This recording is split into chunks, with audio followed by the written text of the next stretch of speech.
Hello, it's Gabby. A warm welcome to the Happier Life Project, brought to you by the free award-winning mental health and wellness app, My Possible Self. Okay, so today's episode really excites me for a number of reasons. The first being today's guest has literally become a firm fixture in my evening self-care routine. Since I've been following her videos, the results have been so amazing, not just on the outside, but on the inside too. I am absolutely thrilled to put her on your radar if she isn't already today. First, I want to address the title of this podcast episode, The Secret to Young Taut Skin Without Botox or Fillers. It feels a little clickbaity, right? But you're here, and I promise you, you are going to learn the secret to youthful, plump, taut skin without using Botox or fillers, and how to prevent or reduce any fine lines or wrinkles without having to pay for regular cosmetic injections. And by the way, if you do go down that route, no judgment at all. I'm no stranger to having the odd tweak here and there myself in the past. This is just not only offering you another option, which isn't just a great tool in our face and skincare routine, it's also incredibly good for our well-being too. Danielle Collins is the world-leading face yoga expert, best-selling author, a regular media contributor, and she's a social media influencer. With over 18 years experience, Danielle has helped millions of people look and feel the best version of themselves using natural techniques to lift the face and boost well-being. The reason I personally love Danielle so much is because she really knows her stuff, as you're about to hear. And if you're not a yogi, please don't let that put you off. Danielle's method is very well taught, so easy to follow. She explains exactly what we're doing and why we're doing it, and it's a really pleasurable experience. It should be part of everyone's daily self-care routine, no matter your age or sex. It will help ease tension, soothe headaches, help you relax, help you feel less anxious and stressed. And by relaxing all these tense muscles in your face, neck and shoulders, you will find yourself in a calmer, happier state. Plus, by looking better, you will feel better too. So, ready to find a healthier, happier you?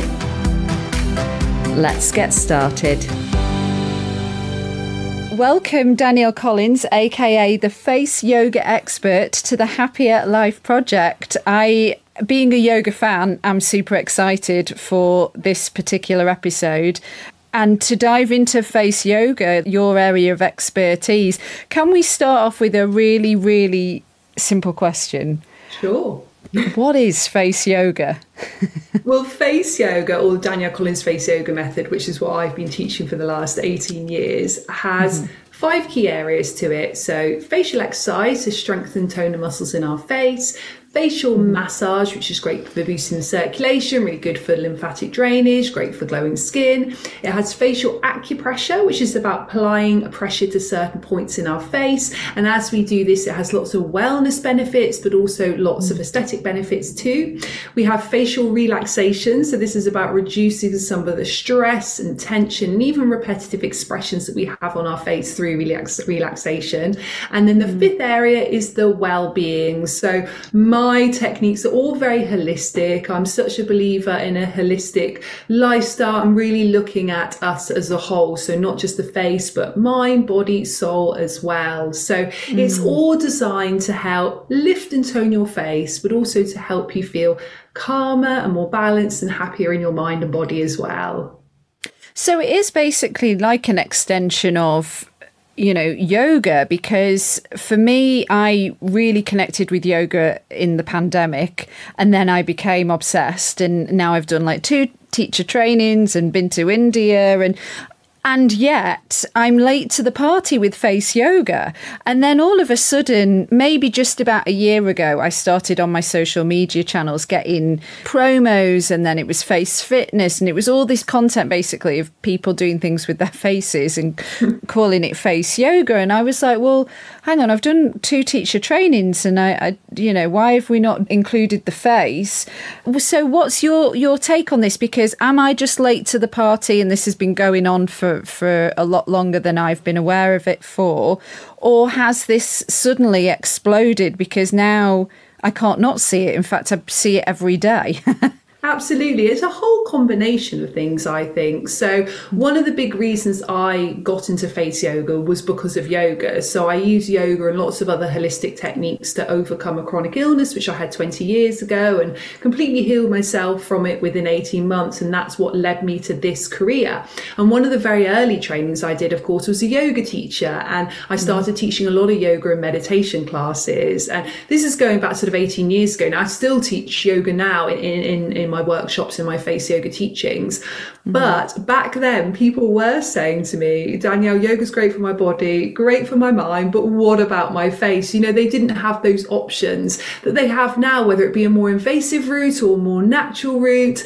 Actually, they were looking for something. And I remember equally like what you said, when I did my yoga teacher training, thinking, how crazy is it that we learn everything from the neck down, but nothing about the 57 muscles in the head, face and neck, which I always had at the back of my mind while I was doing my face yoga teacher training, because I had this natural interest in the face as I did my yoga teacher training, And I'd also done training in face massage. So actually, yes, this was lovely, giving treatments to people, but I wanted people to be able to do it on themselves, really easy, really simply, and also go to classes and have one-to-one sessions, just like they would with yoga for the body. So really, this was a lot of these things is what led me to do what I do now with face yoga.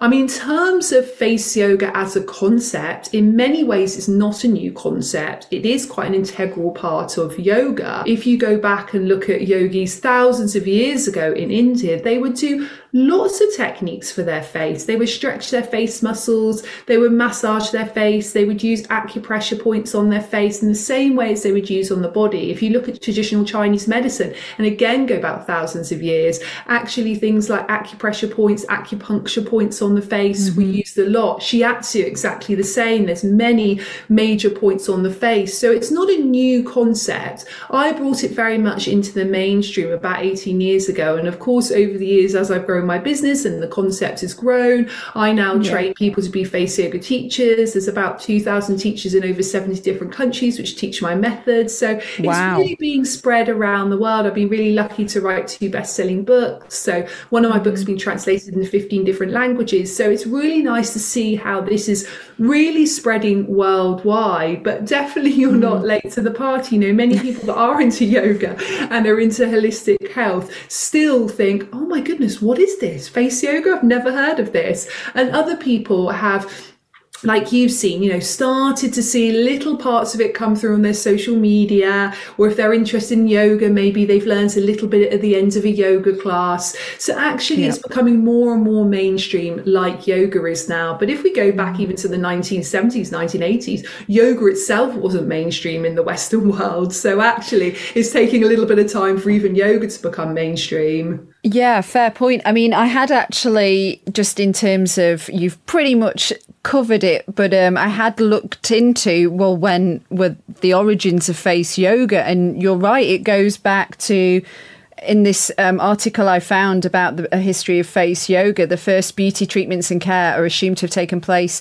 in 5000 BC. Records of the Egyptian queens enjoyed therapy from natural oils, aromatherapy, plants and other compounds to care for their face. And then, like you explained as well, it went over to China, and the upper classes were using jade rollers, which I've done some of your YouTube with the jade roller. I know that's something that you cover. Yeah, so it does go way, way back. And then I guess a cautionary tale in terms of my exploration with it is I nearly got scammed a couple of times before I found you. And I do think there's some copycats out there now because everybody wants to be an influencer and a content creator. And of course, with yoga in terms of, you know, more full, well, it is mind, body, soul. But if we're talking from the neck down, that's more complex, right, to sort of share and to teach, or less easy to kind of mimic without the professional training, versus what I almost got sucked into was women in making shapes with their face, calling it face yoga. And then I started to do a couple, and then it's like, oh, you can take 10 years off your face and everything and just pay this amount. And yeah, there was a couple of times where I nearly got sucked in. And then I looked a bit further and it was like, well, hang on a minute. Well, nobody's following them that is anybody that's an expert. Or, you know, there were just little things that when I started to pull it apart, I was like, but why are they doing that? Why are they doing that? And there was one woman with over 1 million followers who I won't say who it is, but I did pay a small amount for something, that a course, and she just did one side and then said, and do the other side. And then she was like, do this for a minute, and then moved on to the next one. I was like, hang on, I can't follow along with this. And it was really clunky. And then I found you, and then I really got into it. So I did your 10-day program, I suppose, that comes with the first book on PDF. And that really drew me in. And I did that religiously every day. And then I got more into it. And then you've got so much content on your YouTube. And I started doing that. And then I was like, I'm actually really enjoying this. I want to do more than 10 minutes a day. So I've been doing like 20, 30 minutes. And people have noticed. And I was like, this actually does work. So I'm not surprised that your business has grown to how it is, but in terms of somebody that does take a yoga seriously, the fact that you do explain it, why we're doing it, that you take the time so I can just follow along with you, you do both sides. The acupressure stuff I absolutely love. That was a big rant for me to say I'm a fan, but people choose your practitioners wisely, you know, because I do think there are scammers out there. Oh, absolutely. And you need to look, you know, are people qualified? Do they have a level of experience? I mean, we take it really seriously, making sure that our Face Yoga Teacher Training course is fully accredited by external bodies, making sure it's a full qualification. And also we teach the health and safety advice to our teachers really seriously as well, you know, because what we're doing is we're instructing people to do something on their own face. So unlike if you went for something like a face massage or a facial as a treatment, the practitioner can actually feel your face. But actually, when you're doing it yourself, you're your greatest teacher, you're your greatest guide. So one thing I always say to everyone who's doing face yoga, really listen to your body. Really start to understand what feels good, what doesn't feel good. And with anything, and I think this goes for any industry, use your intuition. If something doesn't look right, if you come across something on Instagram or Facebook and actually it's lots of false promises and there's not much integrity behind it, then use your intuition and that won't guide you wrong. Absolutely. I wanted to share this with you. I heard an interview with Trini Woodall, and she said something and I was like, oh, I'm going to mention that to Danielle. And that was, we don't touch our face enough. Coming from the, I guess, mantra of being a mental health and wellness app, it feels so good. It feels really, really good. Yeah, but that thing about the fear of touching our face, I mean, probably because we don't want to get it dirty or ruin our makeup or whatever. But what do you have to say to that? It's super interesting you say that, because I've now got a daughter that's just turned 11, or I have two daughters, 11 and 7. But my 11-year-old, hormones are starting to kick in and she's starting to get a few very small spots on her face. And I keep saying to her, don't touch your face, don't rub your face. Now, it's interesting because this is coming from somebody who is, you know, it's my job to get people to touch their face. Right. And what I'm meaning to her, and I often have to correct myself, I say, don't rub your face with dirty hands. And that's what it is, you know. So So actually what she tends to do is her hands are dirty and then she's rubbing her skin, you know, maybe when you're stressed or you're doing a schoolwork or that type of thing. And then you are spreading the bacteria around. That's often what so many of us have heard growing up, which is great advice in terms of not spreading bacteria onto your face and reducing things like acne. However, there's the flip side of that, where when your face is clean and your hands are clean, touching your face can be the most beneficial, nurturing thing you can do for your skin. Beneficial in terms of it's a great way to reduce stress and tension. It's a great way to reduce those expression lines. I like using the word etching into the skin, stop them etching into the skin. It's a great way to boost the blood circulation. It's a great way to help with the lymphatic drainage. It's amazing to touch the skin. And it also, as you quite rightly said, feels so good as well. And we all know the power of touch, the power of a hug, the power of someone gently touching us, the power of someone massaging us.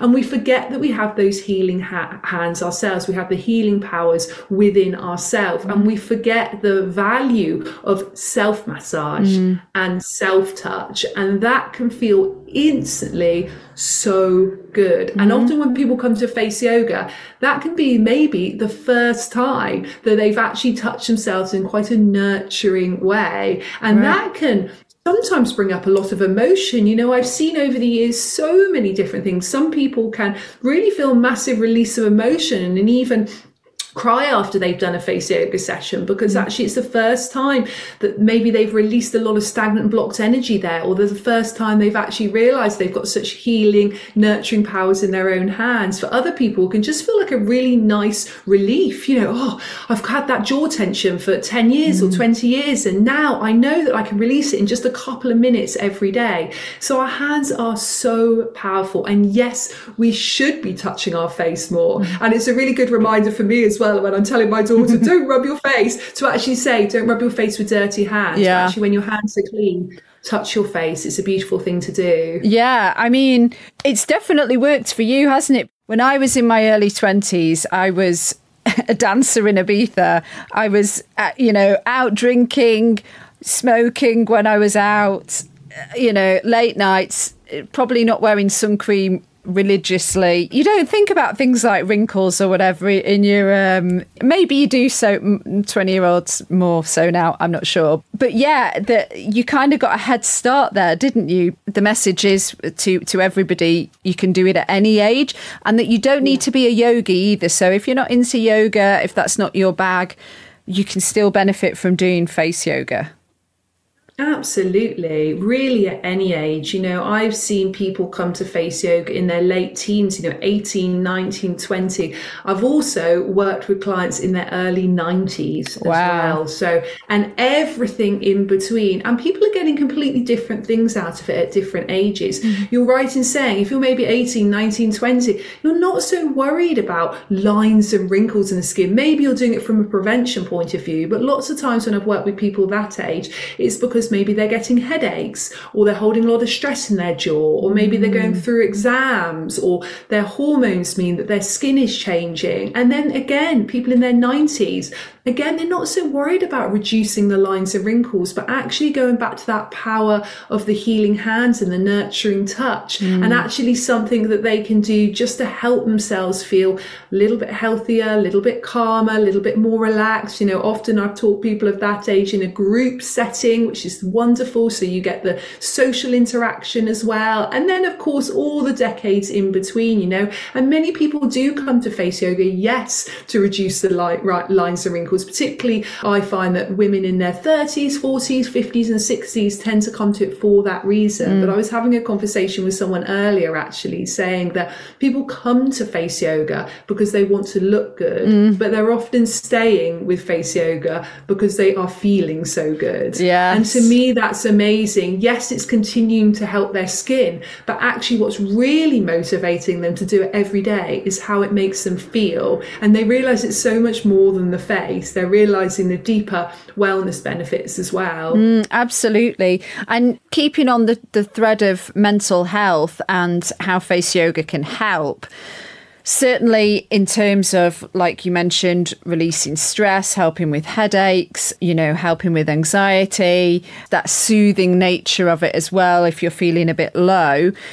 But I think another side of it is the aesthetic side in terms of another reason that people suffer with their mental health is if they've not got a great deal of money. We talk about like Botox, you're supposed to get it every 3 months-ish, and it's not cheap. And it's not cheap to do it that amount of time. So actually with face yoga, in terms of like the plumping, the helping with the skin elasticity, smoothing out the lines, all of the cosmetic things, if you do that and you are looking better, then it is giving you a boost for your mental health as well.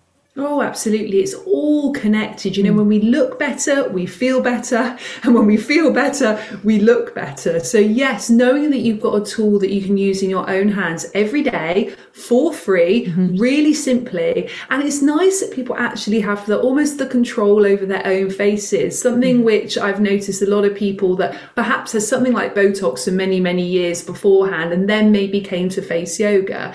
They say it was very much a sort of roller coaster of up and down. So they'd go and have their Botox and their skin would look amazing, exactly what they wanted to. A few months later, they'd notice those lines and wrinkles coming back again. So they were quick, let's book another doctor's appointment, let's go back and have the Botox. And it was that sort of up and down. Whereas the lovely thing with face yoga is your skin gradually starts to look better and better. And if you then do start to see, okay, I'm starting to see a bit of tension here or a bit of stress here or a line here, you can instantly work on that and you get instant results, but longer lasting as well. And by the way, I'm not against Botox by any means. I haven't chosen to do it myself ever. However, I've always said this, I'm very much pro-choice. I love that we now live in a society where, particularly as women, we have choices. And it's probably the first time in history where we really had choices about what we do and about what we do for our body and our skin as well. And you can definitely do face yoga and Botox. That's the other thing to say.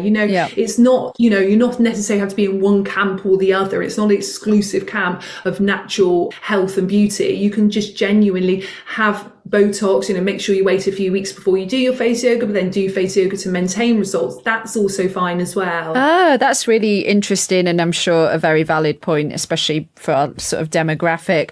In terms of like, how much should we be doing a day? You're obviously a fantastic ambassador for yourself. How much do you do a day to keep the skin looking so incredible? I do my face yoga every evening, so I tend to fit it in when I do my skincare, and then usually when I'm watching a little bit of TV each night with my husband. So literally we don't have a huge amount of time to do that each night, but I find that I've done my skincare. I'll usually massage in my skincare. We'll sit down together or either have a chat or watch some TV, and then I'll do my facial exercise. Then maybe I'll bring a tool into it. So I'm usually doing about 20 minutes a day, sometimes longer. If I'm doing 30 minutes, great. Sometimes it's 10 minutes, but pretty much it's every single evening that I'm doing face yoga. My mornings tend to be much busier. I have 2 little girls, as I mentioned, so I'm getting them ready for school. However, what I tend to do, whether it's have a shower before I drop off at school or I come back and I do it after, before I start my working day, I'll then try and bring a tool that maybe takes 1 minute or 2 minutes. So like a gua sha or a jade roller or a Kanza wand or something like that, just to really help my skin to look refreshed for the day as well. I've got a tip since doing it. Make sure your nails are short. Yes. I know, I've never been able to get long nails. No, because I did at first start getting a few indentations in my face. Yes. And I was like, okay, I think I have to say goodbye to having slightly longer nails. Oh, I know. You can adapt around it. I've seen lots of people with longer nails sort of adapting, and like with longer nails with everything, you get used to sort of changing and adapting what you do. So you can do it, but generally, shorter nails work better. Yeah. Where's a good place to start, do you think, with face yoga to the complete novice like I was a few months ago? Yeah, start simple and start small. So what you did was ideal. So you went and did my 10-day course, which is 10 minutes of full face yoga every day over 10 days. You also get a full digital copy of my first book, Danielle Collins Face Yoga, which has over 50 1-minute techniques in there. Those are skincare tips, yoga tips, wellness hacks as well. And that's really nice because it really kickstarts a routine. And you can repeat that after 10 days. You know, you can keep that going on a cycle if you would like to. So I would say start off with a maximum of 10 minutes every day. And if you think, oh, okay, I can't even do 10 minutes, pick 1 minute. So again, you can use either one of my books, Danielle Collins Face Yoga or the Face Yoga Journal. Both of them have loads of 1-minute techniques in there. And just start with that. But the key is to keep it up regularly. So you don't want to be doing, say, 30 or 40 minutes once a week and then nothing else for the rest of the week. I would definitely say a couple of minutes every day is the best way. And be realistic with it. Think, when can I do it in my daily life?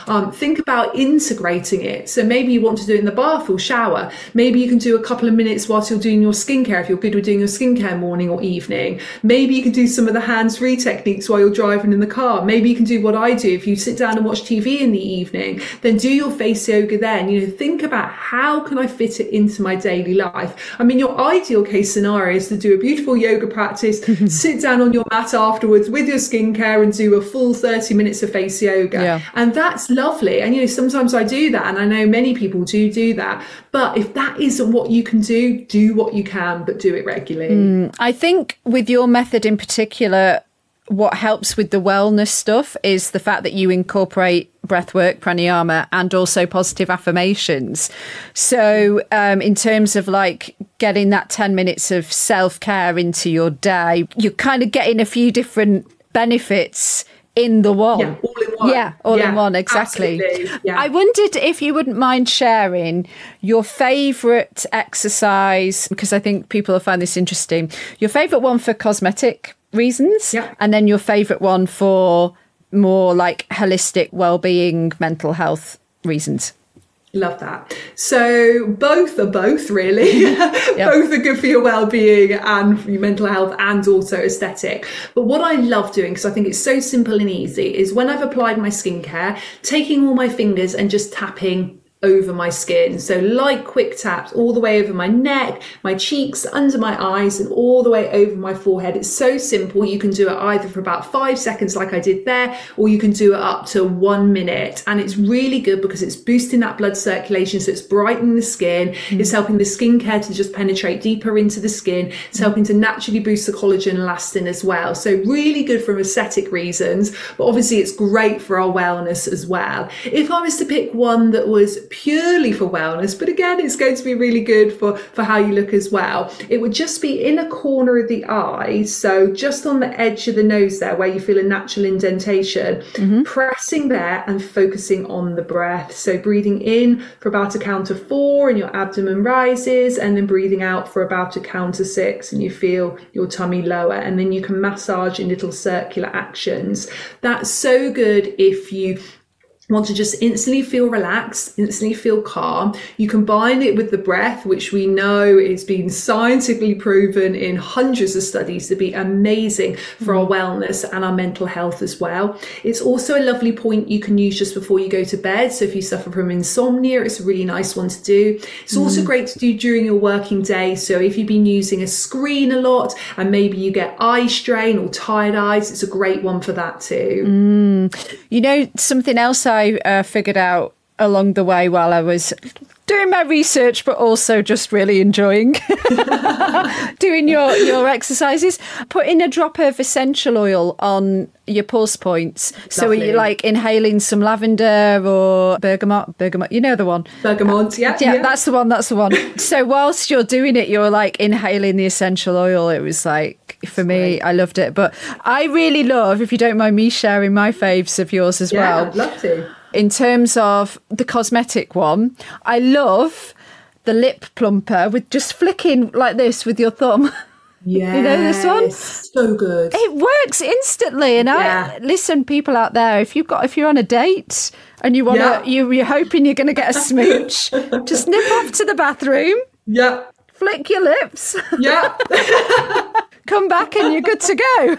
Absolutely, because you are instantly just flushing that area with fresh blood, which is a short-term plump, but also because you're gradually helping with the renewal of skin cells, you're naturally improving the collagen over time as well. So if you're doing it regularly, it goes back to doing it regularly, it's going to have results long term. Love that one. Good choice. I felt like Angelina Jolie.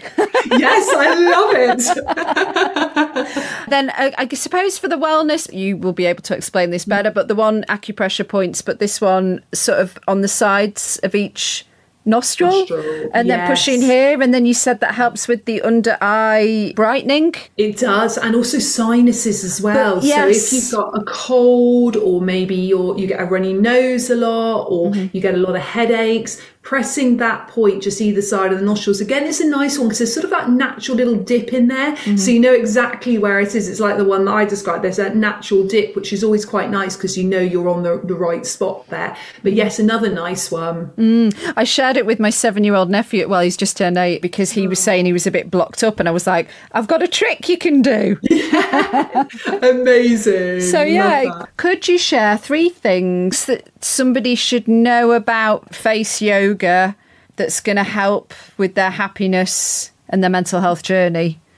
So first thing I would say is make sure you incorporate your breathing. That's going to help your health, your wellness, but particularly your mental health more than anything. So check in with your breathing before, during, and after face yoga. Slow it down, because we all tend to breathe quite shallow. And when we're actually breathing deeper and slower, we bring ourselves into that rest and digest response. So rather than being in that fight or flight response, that sympathetic nervous system, we go into the parasympathetic nervous system. And that's where we can truly feel calm, and our mental health can feel much, much better. We can feel way more balanced and way more grounded. So I say first thing is to really focus on your breathing. Second thing is bring affirmations into what you do. So breathing deeply, but also saying positive words that start with I am. And usually you can do something which I call the game of opposites. So if you're feeling perhaps really tired, and maybe you're feeling really low, you could say, what's the opposite to that? Okay, so I am energized. So we're going to say I am energized. And then maybe if you're feeling low, maybe you want to feel much more peaceful or calmer. And you can say I am energized, I am calm, and repeat each one really clearly, either out loud or in your mind 3 times. Even if you don't fully believe it as you do it, that's fine. It's gradually going to trickle into your subconscious, because what we all do as human beings is we tend to have about 80% of our thoughts as negative, and it's almost like a protection mechanism that we have. So it often feels quite uncomfortable when we're saying those positive words about ourselves. But if we can try and just repeat them regularly and clearly, soon they start to become our reality. So keep that up really regularly as well. And the third thing I would say, try and do face yoga from a place of self-love. And if that feels difficult, just do it from a place of self-gratitude. So if we come into face yoga because we absolutely hate our face and we want to change everything and we're despising our lines and wrinkles, then we're never going to A, enjoy it, or B, get the results we want. If we can come to it from a place of, I love myself enough to do this. I love myself enough to nurture my face, to look after my face. I love myself enough to make these positive changes. Then we're going to get way better results, because what we feel on the inside really radiates out through our face. Now, I know if we are having a difficult time, self-love can be really, really difficult. Even self-care can be really, really difficult. But actually, if we can just come from then a place of gratitude. So thank you that I've got these hands that can touch my face. Thank you that I've got this skin. Thank you I've got these facial muscles. Thank you, I've got these eyes and this mouth that works. You know, even if we can just come from that basis, then we're doing it from a really positive place. Oh, great answer. We've just got one final thing to do, and that's the last 5 in 5. So this is more, I suppose, quick fire that I ask every guest. So here we go. When and where are you at your happiest? Oh, for sure, when I'm by the sea. I'm obsessed by the water. I don't know if it's because I'm a Pisces. I grew up fairly near the sea, but I never appreciated it when I was a child. And I left the coast when I was 18 to come to where I live in Bath now. But whenever I go back, I have a lot of family still in Devon. I absolutely love it. And if I can be there with my family, even better. So by the sea with my family. Oh, gorgeous. Yeah, I'm a Scorpio, so I know exactly where you're coming from. Amazing. So you've got a birthday coming up, have you? I do. Yes. What's your favourite thing to do that nourishes your mental health? Oh, for sure. Walking, yoga and face yoga. They're my three, what I call non-negotiables every day. So whatever I'm doing, I make sure I walk in some capacity. If I can do 10,000 steps a day, great. But that's so important for me. Doing some form of yoga. So whether it be just a 2-minute child's pose or be a full hour yoga class, whatever I can fit in, and doing some face yoga. And actually the face yoga and yoga have been a big part of my life for 20 years. The walking only actually since the pandemic, back when we were only allowed to go out for 30 minutes every day, those rules back then where it's like stick to your 30 minutes. But that actually set me up in a really good habit, and rarely a day goes by now where I don't walk. And I find that one of the most positive things for my mental health. And I can suffer with my hormones, and actually particularly leading up to my period, and I've got this little mantra I say to myself, and it's, Danielle, just put your trainers on. If I'm feeling in quite a low place, I actually say put your trainers on and I walk, and what a difference that makes. I cannot tell you. So walking is so important for me. Yeah. What piece of advice do you now know that you wished somebody would have told you earlier that would have made you a happier person? We spend our whole lives worrying what people think of us. And actually, in my experience, maybe people think about you for a second or two, or maybe they're judging you for a second or two, but quite quickly they go back to thinking about themselves and actually thinking about what other people think of them. So as soon as we start to understand that people are not judging us in the way that we think they are, we don't live our life then according to what everybody else wants. So my biggest advice would be stop worrying what other people think. Yeah, good advice. What is the most important one thing that needs to change to make the world a happier place? I honestly believe if we could all work on our inner peace, the world would be a completely different place. And all that we need to do is take responsibility for ourselves and think about how can we feel really peaceful inside, because as soon as we do that, it starts to have that ripple effect. And I honestly believe if every individual in this world felt peaceful within themselves and felt truly connected to themselves at a soul level, then actually most problems in this world will go, particularly things like wars. So actually it is just about taking time for your own peace and your inner peace. Final question. What is a simple, actionable first step that we can take when it comes to incorporating face yoga into our daily routine that will help us all on our mission to building a happier life? Just start with 1 minute a day. Start really simple, start really small. Straight after you've listened to this podcast, go and do 1 minute of face yoga and then make that a habit for life. Yeah, and a good place to start would be to check out your stuff. So let's direct people to where they can find you. You've obviously got a website. It's faceyogaexpert.com. So you've got all the information on there. So my books are on there, my teacher training course, the 10-day course we talked about, my skincare's on there, the facial tools, the gua shas, the jade rollers, the rose quartz rollers, all of that. You can also follow me on Instagram, Facebook, TikTok, all of the places, Face Yoga Expert. Check out my YouTube channel as well. I have over 1,000 videos on there. Again, that's Face Yoga Expert. Yeah, so much amazing stuff to get stuck into. And also I saw that you've got is it online? You've got a retreat, because I was like, oh, I quite fancy that. This is in early December, it's going to be. Yeah, the Face Yoga Winter Retreat. It's going to be lovely. So it's 3 hours. It's online, so you can join anywhere in the world. We're going to be doing face yoga, really delving into some of the key lifting techniques. We're going to be doing yin yoga, which for me, I think the winter's the perfect time to do some yin yoga. And I'm also going to guide you how to use a gua sha as well. So how you can use that to lift and tone your face. Awesome. Well, I'm very grateful that I discovered you. Thank you so much for today, and also for all the content that you're doing. And the aim of the game is to feel better, right? Looking better is a bonus. Absolutely. Thank you so much for having me. Thank you. Thank you for listening to the Happier Life Project with me, Gabby Sanderson. If you are suffering with your mental health, there is a crisis button on the My Possible Self app, which will signpost you to the correct information for immediate expert advice. Those of you who are listening on one of the podcast platforms, the My Possible Self app is completely free to download, so you don't need to worry about it costing you anything. The views expressed in this podcast are solely those of the interviewer, which is me, and the interviewees. The content of this podcast should not be considered as a substitute for professional or medical advice. And the primary healthcare are not involved in the production or content of this podcast. If you found this episode helpful and you haven't already left us a review, that really goes a long way in helping to validate the podcast series and widen the reach. And to find and follow us on social media, we are at My Possible Self, and I've been at Radio Gabby. Do take care, and I'll see you on the next one. Bye for now.